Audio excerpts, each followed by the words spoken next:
It's wonderful to see so many faces of old friends and new friends. It's really, we should take pictures from up here so you can see what a joy it is. When I was thinking of to give this talk, I thought of how to appreciate Swami Kriyananda, and so I've come up with 68 points. But then I thought I should just narrow it down to 9, or maybe 3.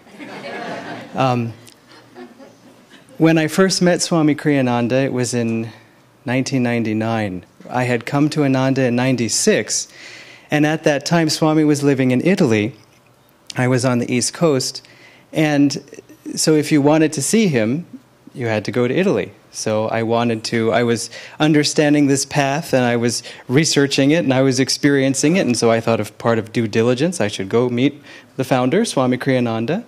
And so I flew to Italy, and I went there, and I was in the first satsang. He was giving a Saturday satsang, which he hadn't given in a while, because at that time his health wasn't particularly strong. And so people said, he hasn't been well, and we're not sure if he's going to give the satsang. And then it was announced that he was, and so I was sitting there in the front row, and I expected sort of this quiet entrance from this man who was, at that time, to my mind, advanced in years, and that was 16 years ago, and that he had been ill. I swear it was as if the doors had been blown off their hinges. And he strode up the aisle, and this huge energy just engulfed everything. I was electrified. And then he sat in the chair and said, because there is a Kriya ceremony tonight, let's meditate together. And so I thought, okay, an opportunity to meditate with Swami Kriyananda in the same room. Excellent. I couldn't help it. I just started getting filled with all of this, trying to, right here, sir. And I didn't know if he would open his talk with, I would like to salute our new friend who has just arrived. At the end of the meditation, he strode out, and the whole group basically followed him to his car. And I'm jumping part of the story. In the meditation, I was feeling more and more agitated, more and more just like, not knowing what to do. And then I realized that I was trying to get him to notice me. I was trying to get something from him. And I thought, think of all that he has given me, even if I had never met him, in terms of writings, music, all these wonderful souls at Ananda, the teachers that I had had. And so I thought, let me just thank him. And all of this sort of tension and heat dissolved. I felt this cooling wave, and I just thought, what can I give? I can only give my gratitude. And that giving of gratitude is so important because it completes the cycle of what we receive. And it also continues the cycle in motion. So, as I then had said, he walked out of the temple and we followed him to his car. And though I felt a lot of gratitude, I still did kind of and say, Swamiji, I'm Dharmaraj. And I had written a few letters to him, so that made some sense. And he said, oh, you're Dharmaraj. Somehow I thought you'd be taller.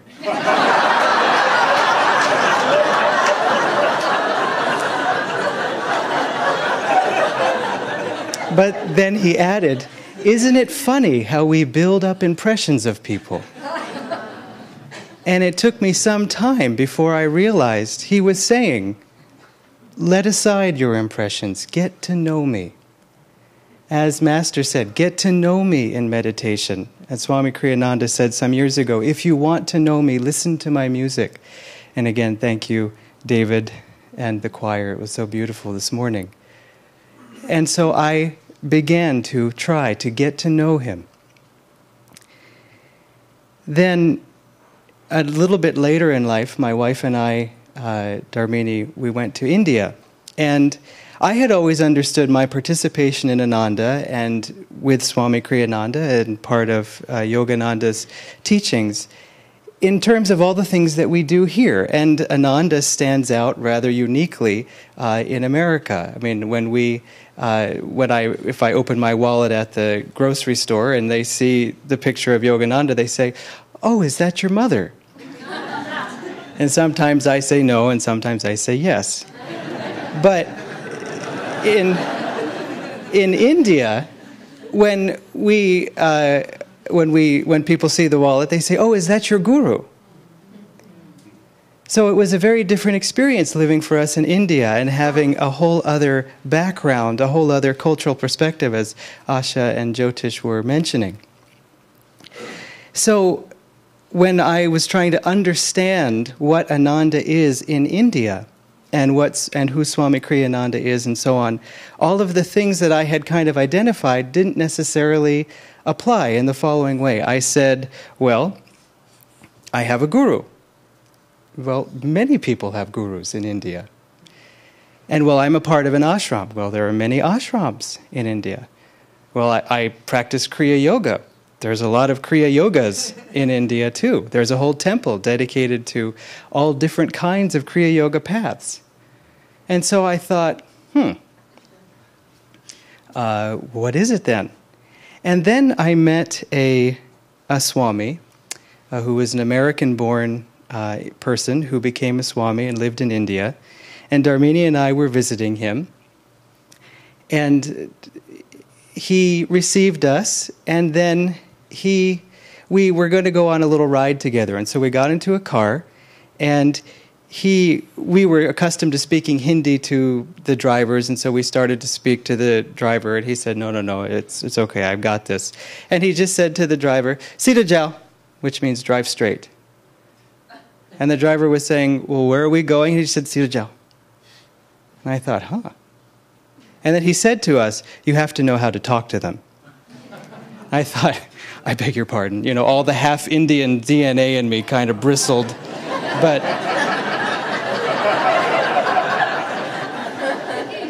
and then we had this tour, and I could deal with a lot, but my wife laughs. Okay, so when we got back, he said to me, "I'm going to America. Do you know who can fund my trip?" And I thought, and he said, "What about your friend X? He seems like he has money. I'm going to ask him." And so I thought, And later, Dharmini said to me, "Swamiji would never have let us get away with that. Swamiji would never let us get away with that attitude."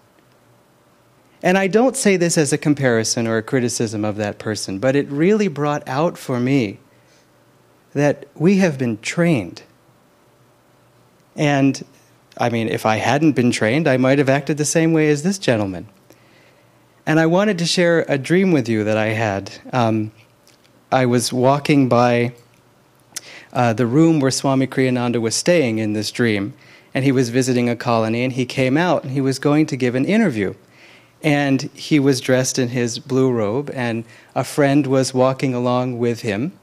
And Swami said, "What I have seen in India is that the Swamis in their orange robes have so much pride." And as he had written in his book, Renunciate Order for the New Age, he said, "Of what use to them is a renunciation that encourages pride? Because the goal of renunciation is to give up the ego." And so this friend, kind of on the distinction between orange and this blue color, pointed at his blue robe as his own blue robe, as if to say to Swamiji, "Well, you know, we have to watch out that we also don't become proud of our blue robes, and blue is the new orange," and so on. And so Swami went into the radio interview studio, and as he was going through the door, I called out, Swamiji, if we are not proud, it is only because you have trained us. And I didn't even know if he had heard me, but as the door was closing, he looked at me in the eye and he said, "Truly." And then I woke up, and coincidentally enough, I looked on my phone messages, and I had a message from Devi asking me to speak this weekend. That training is something we see at Ananda. That is how one of the most distinguishing facets of Ananda in India is, they say, Swami Kriyananda's people are kind and respectful, and they listen to other people, and they tolerate other people's perspectives and even impositions. And a man even said to Swamiji, "I can always tell an Ananda person." And Swami thought, well, but we're a community of eccentrics. How could you possibly identify an Ananda person? He said, because they're kind and respectful and so on. And Swami thought, oh, okay, well, that's pretty good. A pretty good criterion of uniformity there. But also, another aspect of that training is then how we live. Yogananda said, you cannot win the love of God if you haven't won the love of man. And so it matters how we act in this world, and it matters how we act in each other. But we know that because of what we've seen Swami do himself, and what we've seen the others who he has trained and lived with, how they respond also. We were speaking with Phil Goldberg, who wrote the book American Veda, if you're familiar with it. And he said he has studied a lot of Indian spirituality in America. He himself was a part of a tradition for many, many years. And he said, I think Ananda is one of the healthier communities out of all that I've seen. And he said, that's a credit to Swami Kriyananda. And he said, one reason I think for that is Swami Kriyananda's ability to cultivate people, and also that he's been able to incorporate renunciation along with a householder path, as opposed to a strictly monastic path. That's a very common divide for many groups. And that's one thing that Swami has done, and he very consciously did. This world, he said, needs the examples of married people with children living for God. Whether you are renouncing outwardly or whether you are living inwardly as a renunciate, it only matters if you are living inwardly as a renunciate. Now, I see the time here, so let's see. That was the first half of the first point I wanted. No, I'm kidding. The first 2 points, gratitude and training. And the last point, though, I wanted to mention is that really what moves me most about Swami Kriyananda is not any of his accomplishments, and I feel that that's true for all of us, but still. Because even a perfect expression, a perfect book, a perfect piece of music, a perfect community is still not what he calls us to. He even said, Divine Mother asks of us to build a community for her, but in the sense of communing with her. He is always calling us, as he himself is, to love God more deeply and to become one with God. That is the goal. Whether we play this outward drama of these lovely, all the lovely things that we do and try to share with others, or whether we sit in a cave and meditate, the goal is the same. And his bliss that flows from him is so powerful and so palpable. I was at the dentist, of all places, yesterday here at the Sierra Family Clinic. And the dentist was talking to me about Ananda and saying, I really like Ananda and so on. And why are you here? Because you live in Los Angeles normally. And I said, well, we're having an event, Swami Kriyananda's 86th birthday. She said, oh, he came here once to get his teeth worked on. She said he was so warm.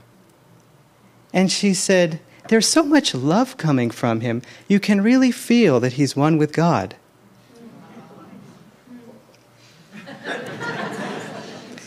So lessons from the hygienist. Swami Kriyananda was interviewed recently for a magazine in Los Angeles, and I wanted to read to you two of his answers. I do live in Los Angeles, obviously. He was asked, "Do you find that people joining Ananda are different from the way they were 50 years ago?" And Swamiji said, "Yes, they are more earnest in their search for meaning in life." And then he said, then he was asked, "What message would you like to leave with our readers?" And he said, "There is only one purpose in life, to love God. Toward this end, we should love Him in all, serve Him in all, and cooperate always with His will." In living with Swami Kriyananda, we feel that we have lived with Paramhansa Yogananda, and in a very true sense, we have.